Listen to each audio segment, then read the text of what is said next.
Veste, da je danes svetovni dan objema? Ne. Res, Zdenka,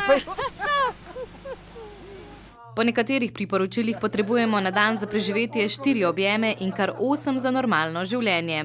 Veliko krat. Kolikrat na dan recimo? Pa saj 3-4 krat, najmanj. Ne vem, 10-krat po moje, kaj tasga.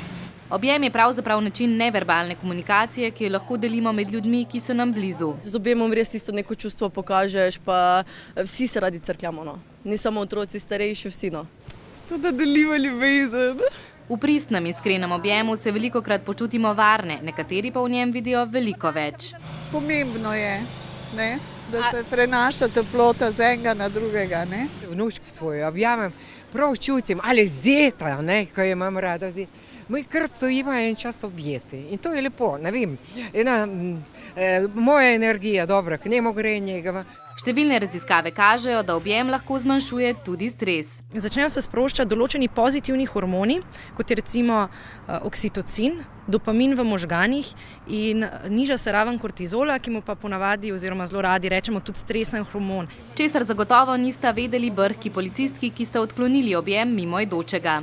Slovenci ste malo hladne, ne? Ja mislim, da to je zelo lepo in vsak človek je bi mogel objemati. Jaz se lahko bi tega elefanta objela, ker je prijetno to. Ne bodimo torej zadrgnjeni in ko smo deležni objema, uživajmo v trenutku.